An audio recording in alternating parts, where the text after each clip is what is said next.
Hello, beautiful souls. Welcome back to Channel Your Light. So, here is the message for one of you for a rare group of ancient old souls on a profound journey of ascension.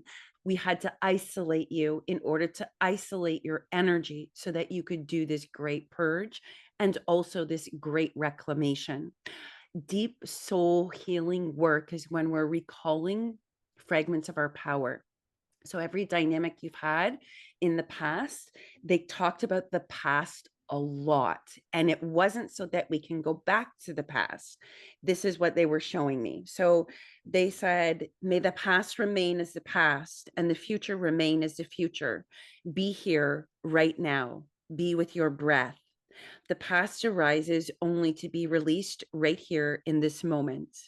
And it is only in this moment, right here and right now, that you are able to receive the future. Your future is the whole note of you. It does not contain the past fragments. The past is fragmented versions of you, fragmented energies of you. Do you see why the past is in the past? And these are power dynamics. This is the reclamation, like deep soul healing, because every relationship you've had in the past, there's been part of your power has been left there. Even when you're long gone, if you haven't realigned or reassessed it, we unconsciously don't realize part of my power is back there.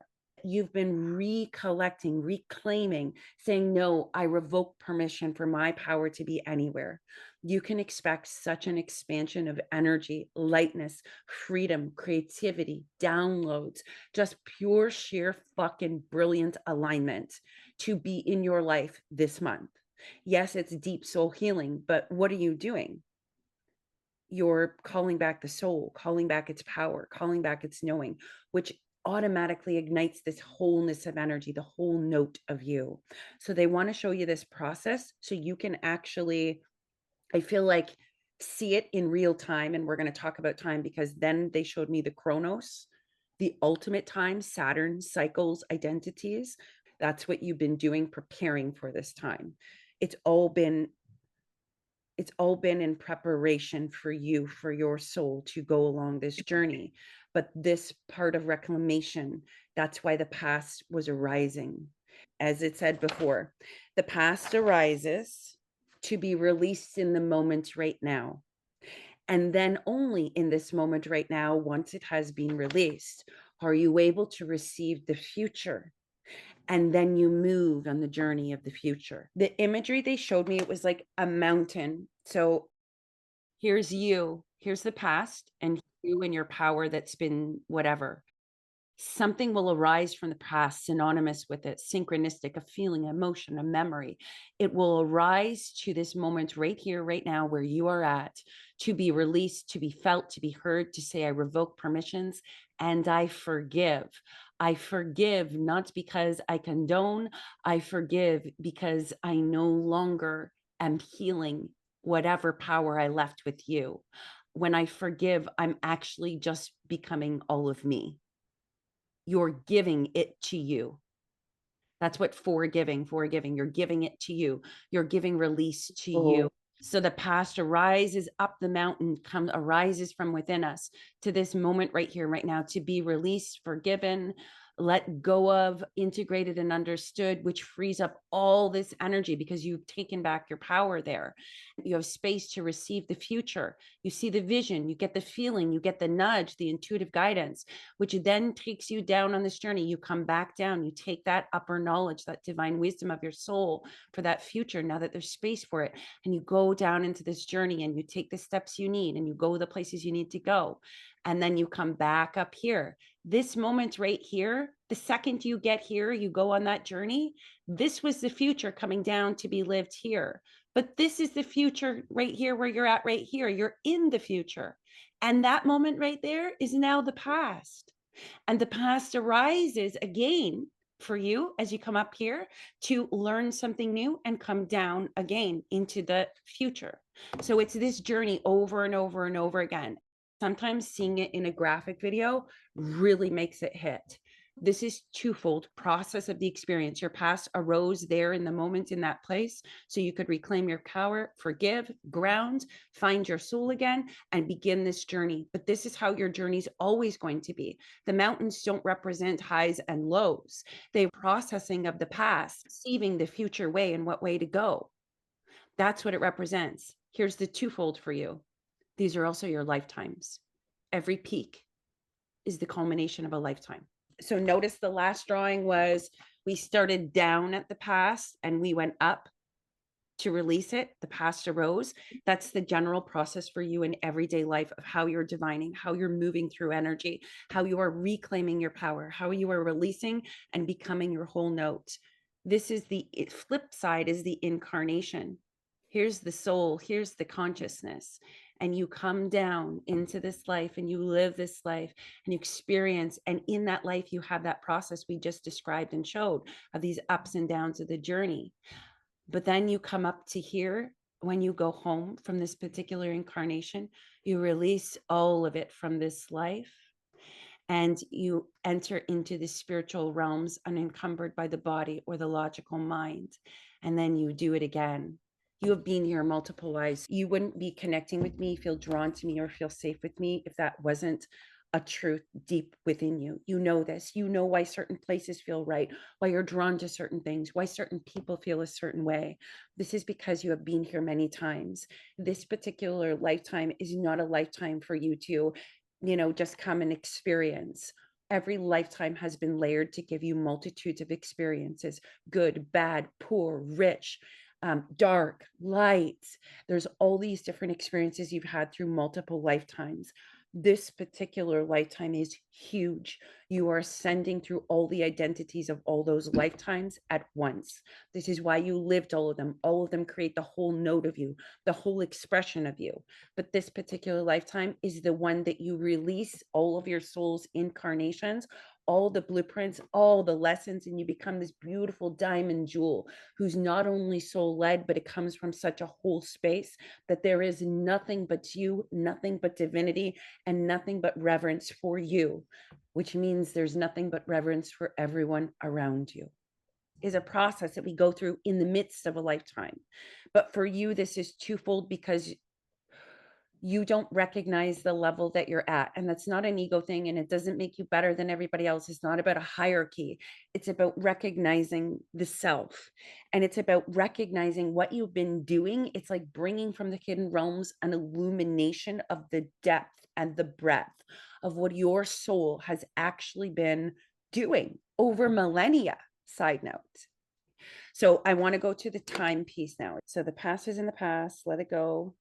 Deep soul healing. And then I got time, Chronos, where you've left your power in pockets of time, in your many incarnations, in many moments of experiences that you've had. Chronos is significant because it's Saturn. It is cycles of time. It is cycles of incarnation. It's not like the linear time space. I saw this huge old clock, and it's not sitting in a room. This is sitting in the void, the vastness of the universe, the unexplainable and the unfathomable, and oftentimes the untouchable. This huge clock, they didn't want to call it time. They didn't want to call it clock. I'm just describing it. They called it Chronos, and Chronos signifies a shift in time, time and space, relevance, material, spiritual. And then I saw all the numbers on this Chronos falling off the clock. And it was one of those old ones with the hands. Suddenly the hands started to spin as the numbers fell off. The numbers, Kronos, the god of time, is saying the numbers represent the multiple incarnations or the process of a soul to go through all 12 houses astrologically, all 12 numbers to go all the way around the cycle of Saturn to come back to the beginning, which is actually the end of a cycle. Kronos represents the greater cycles of incarnations and lifetimes. It is not about the simple moments in time. Chronos exists outside of time and space, yet dominates, domineers, directs, guides, and illuminates the greater time that exists outside of our linear time space continuum. Then I wrote down this. The clock was spinning outside of time. Once the numbers came off and it started spinning, I realized this is outside of time. This is not time, space, linear conditioning here. We went into quantum time, which is doesn't need the numbers, doesn't need the moments, doesn't need the past, doesn't need the future. It doesn't need anything. It represents a greater cycle that's occurring for your soul, which is the cycle of identities. Your soul has gone through all 12 cycles, all 12 houses, all 12 revelatory experiences to come to the 13th. The 13th is the transcendence of that cycle of identity, that cycle of experience, that cycle of a state of an I am or a being. You have been moving in many other realms that you have not necessarily been aware of. But Chronos shows me that it is time for you to exit from the time linear, the time space continuum in the linear fashion. That's why the numbers started falling off. And it is time for your awareness to be completely, fully open and access to understand the realms of time that you have actually been moving through all at once. It takes a great soul to access this, to perceive it, to welcome it. It requires a level of curiosity that welcomes the mystery. It requires a level of detachment. So you do not attach to any given moment in any given time because you are operating outside of that linear landscape. In this way, you will move through this ascension process by December. You will have these experiences on a greater level. You will encounter a soul and yet see another experience at the same time. You are to understand that those are simply different aspects of your soul in multiple dimensions, suddenly aware that you are here and you are there and they are both connected. You are connected inside of time to have an experience and outside of time to understand the experience. I'm hearing Chronos. We would never give a soul conscious awareness of something that would actually be to their detriment to have a conscious awareness of. In this way, it doesn't mean that their soul isn't going through it. It means we're not always providing an awareness. Not all souls are capable of having an awareness of those processes. This is why some people go to the madhouse. This is why some people like totally lose all their stuff and completely detach from things. And maybe that's part of their process and they're supposed to do that. That's their soul's blueprint. But I'm not getting that. It is not of the greatest benefit for you. And this is your soul that decided this, for you to have a total detachment and letting go of everything in the physical realms in order to fully comprehend the great spiritual shifts you're doing energetically, emotionally, psychologically, the soul reclamation that is happening. That would not be to your benefit. And that's not part of your blueprint. But there are those that it is because that's their soul's evolution. They're sharing this so that in any moment you feel like you don't have awareness or you feel like something big is happening but don't necessarily sense it, that we're providing this information so that you will recognize in those moments you can rest, you can relax, you can settle into your chair, you can just be, knowing that this is all taking place. You are given what you need when you need it, and they will remove or block out anything that is not necessarily needed or will bring chaos that is not beneficial to your process. In this way, you are always divinely held. When one comes to the 13th center of a completed cycle of identity, not only are you beginning an entirely new identity, rebirth of your entire soul, like they want to be clear with you. Like, yes, I'm shifting into new identity. I have more energy. I'm doing new things. I'm doing creatively. Yeah, that's it. But that's not it. That's like the surface shit that you would attune it to. This is like your soul went through all these multiple incarnations, learned all the lessons from each incarnation. That's why they showed us the inverted of coming into an incarnation, coming back up. In this particular lifetime, You're taking all of those incarnations, each one representing, Chronos says, a number on the clock of the cycle of the holding of a soul. The holding of a soul requires multiple incarnations, multiple expressions, and multiple experiences. You're not just having a rebirth of like, oh, I feel like I'm a whole new person. You're having a rebirth of your soul from an entire whole note soul expression through multiple incarnations, coming to an entirely new level of a soul's experience. Do you feel the energy? Do you feel the expansiveness? Do you comprehend what you have actually been doing, even if it's just for a moment? Okay, Kronos has a bigger message here. Okay. The energy up here is coming through with this awareness so that it can be grounded into the physical earth plane, right? That's part of the process. So they want to go here. Notice that you know these things. You know where you need to be, when you need to be there, and you don't always know it.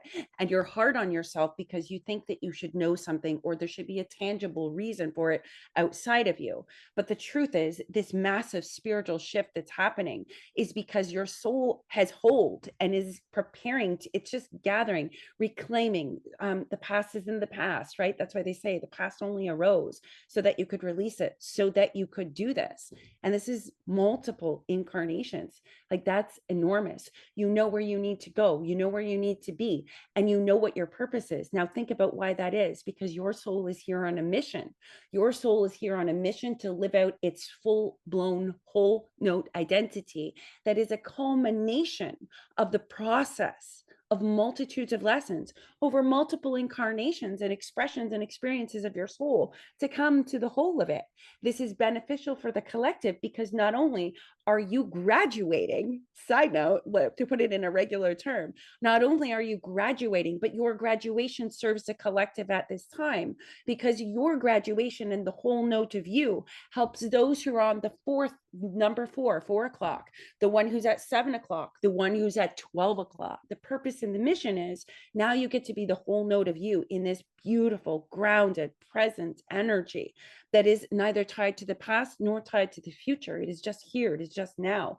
And because of that, you're actually helping collectively to those on the other numbers on the clock.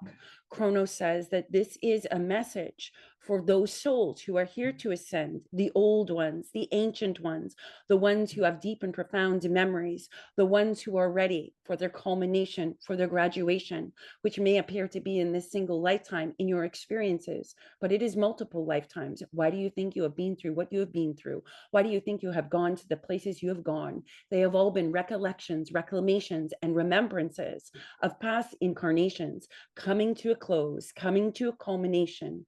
This is why the numbers on the clock are released. This is why the hands of time is spinning. The holding of the soul does not follow a linear path. It dips and dives into multiple realms outside the time-space continuum. This is why it defies logic. It's why it's not always understood. The holding of the soul is not linear. You are releasing the linear path and you are embracing the spiral path of the divine feminine, of the goddess, of the spiritual wisdom of life and mystery itself.